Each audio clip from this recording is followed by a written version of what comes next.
की जय। भारत माता की जय। भारत माता की जय। भारत माता की जय। साथियों, आपका ये हौसला,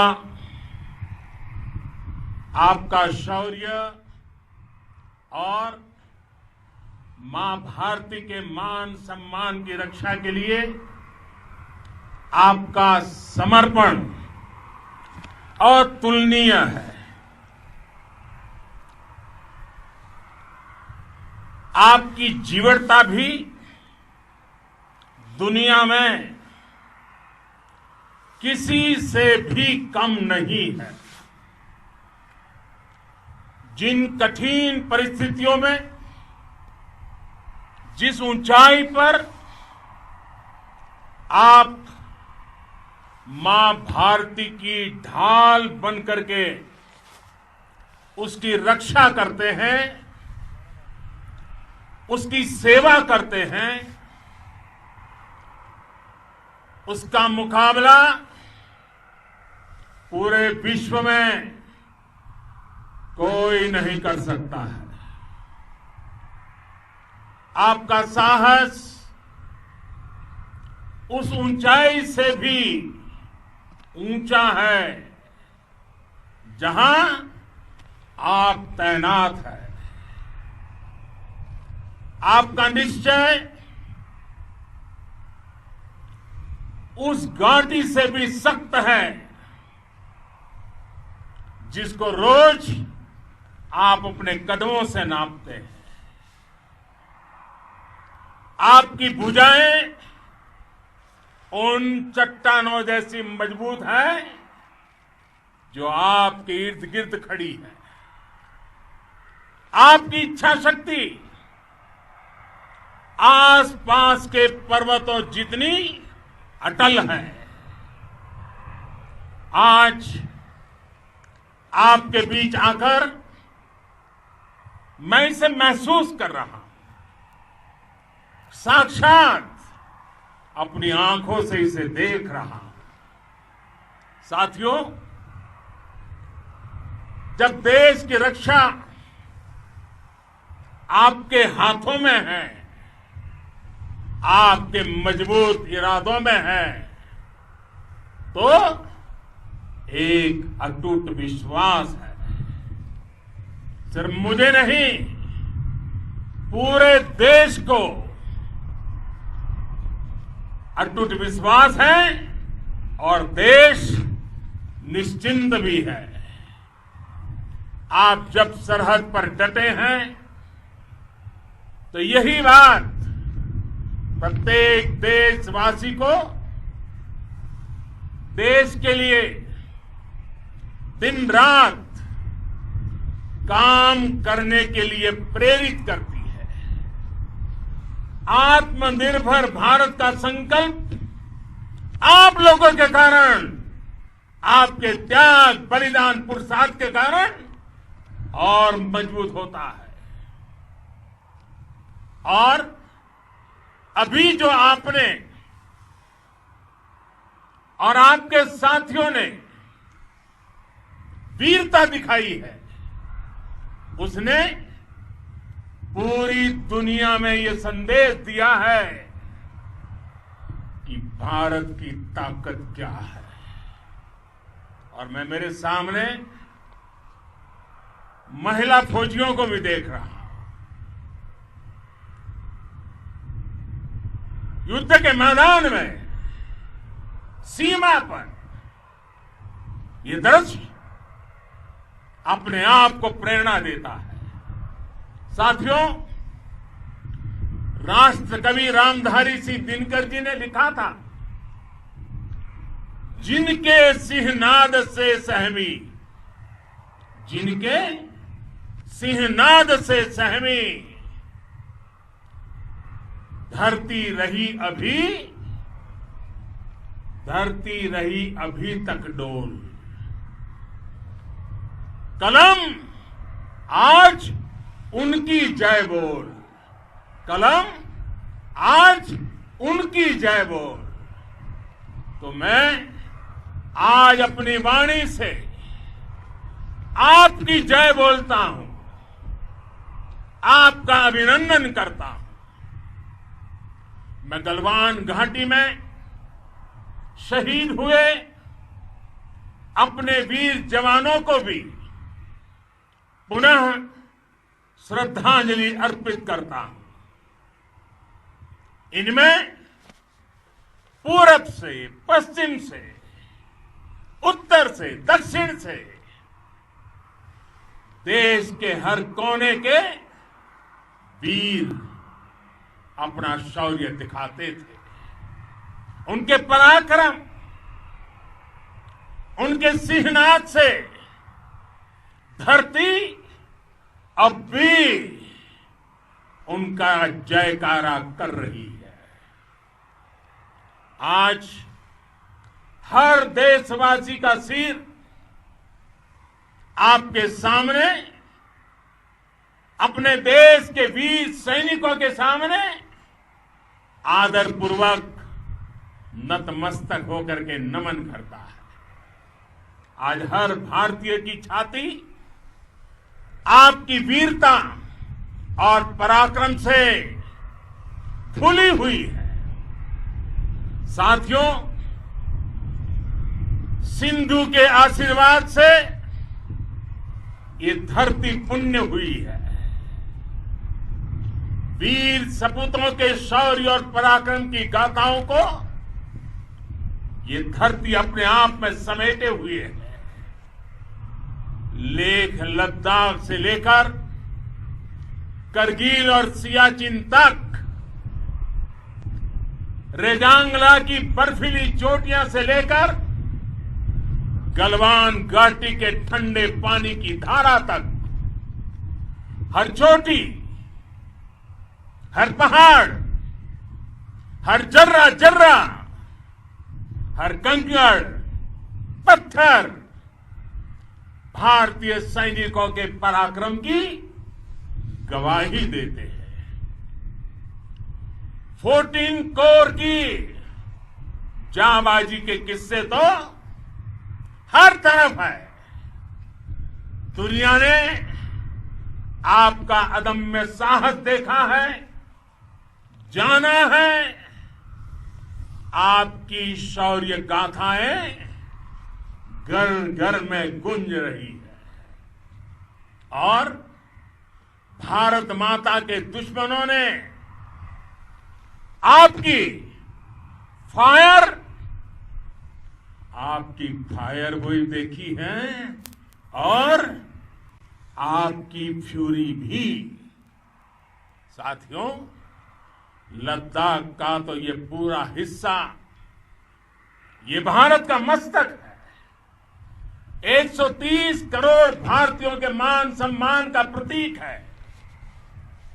ये भूमि भारत के लिए सर्वस्व त्याग करने के लिए हमेशा तैयार रहने वाले राष्ट्रभक्तों की धरती है।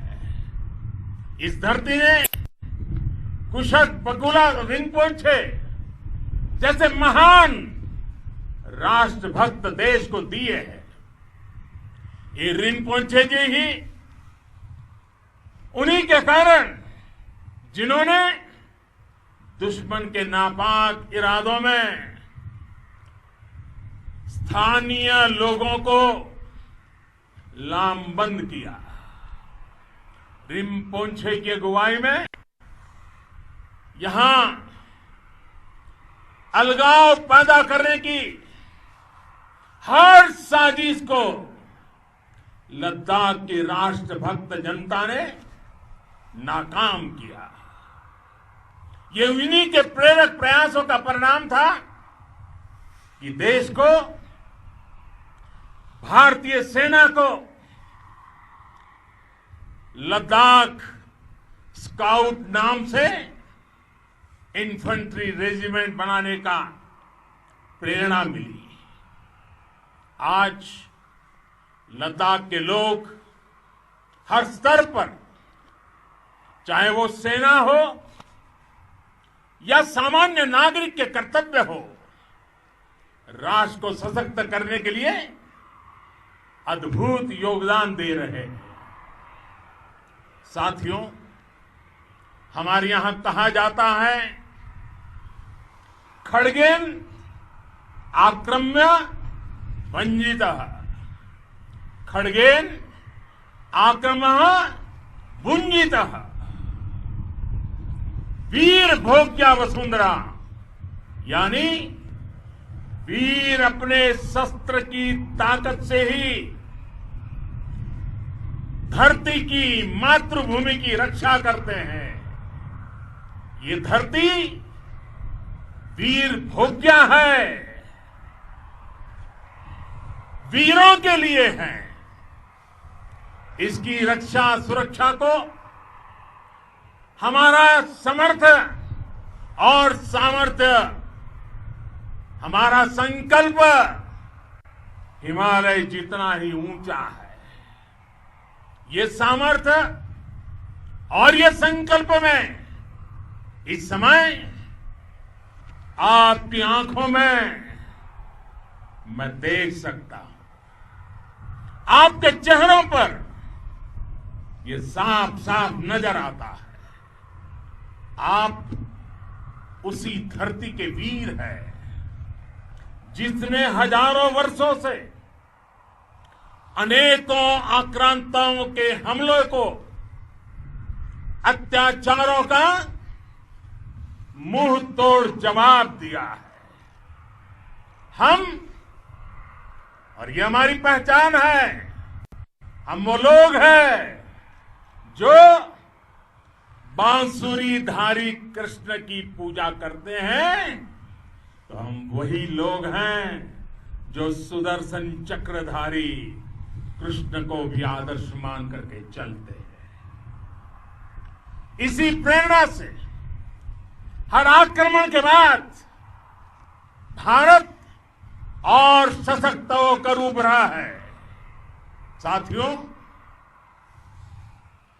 राष्ट्र की, दुनिया की, मानवता की प्रगति के लिए शांति और मित्रता हर कोई स्वीकार करता है, हर कोई मानता है बहुत जरूरी है। लेकिन हम ये भी जानते हैं कि शांति निर्बल कभी नहीं ला सकता।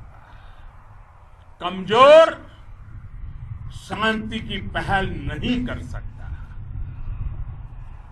वीरता ही शांति की पूर्व शर्त होती है। भारत आज जल, थल, नभ और अंतरिक्ष तक अगर अपनी ताकत बढ़ा रहा है तो उसके पीछे का लक्ष्य मानव कल्याण ही है। भारत आज आधुनिक अस्त्र शस्त्र का निर्माण कर रहा है। दुनिया के आधुनिक से आधुनिक तकनीक भारत की सेना के लिए ला रहे हैं, तो उसके पीछे की भावना भी यही है। भारत अगर आधुनिक इंफ्रास्ट्रक्चर का निर्माण तेजी से कर रहा है तो उसके पीछे का संदेश भी यही है। विश्व युद्ध को अगर हम याद करें, विश्व युद्ध हो या फिर शांति की बात, जब भी जरूरत पड़ी है विश्व ने हमारे वीरों का पराक्रम भी देखा है और विश्व शांति के उनके प्रयासों को महसूस भी किया है। हमने हमेशा मानवता की, इंसानियत की, ह्यूमैनिटी की रक्षा और सुरक्षा के लिए काम किया है, जीवन खपाया है। आप सभी भारत के इसी लक्ष्य को, भारत की इसी परंपरा को भारत की इस महान संस्कृति को स्थापित करने वाले अगवा लीडर हो। साथियों, महान संत तिरुवल्लुवर जी ने सैकड़ों वर्ष पूर्व कहा था, मारामाणम मांडह वड़ी चेलव तेतुम येना नानगे येमम पढ़ाई कहा। यानी शौर्य, सम्मान, मर्यादा पूर्ण व्यवहार की परंपरा और विश्वसनीयता, ये 4 गुण किसी भी देश की सेना का प्रतिबिंब होते हैं। भारत की सेनाएं हमेशा से इसी मार्ग पर चली है। साथियों, विस्तारवाद का युग समाप्त हो चुका है। ये युग विकासवाद का है। तेजी से बदलते हुए समय में विकासवाद ही प्रासंगिक है। विकासवाद के लिए ही अवसर है और विकासवाद ही भविष्य का आधार भी है। बीती शताब्दियों में विस्तारवाद ने ही मानवता का सबसे ज्यादा हित किया, मानवता को विनाश करने का प्रयास किया। विस्तारवाद की जीत जब किसी पर सवार हुई है, उसने हमेशा विश्व शांति के सामने खतरा पैदा किया है। और साथियों, ये न भूले, इतिहास गवाह है कि ऐसी ताकतें मिट गई हैं या मुड़ने के लिए मजबूर हो गई हैं।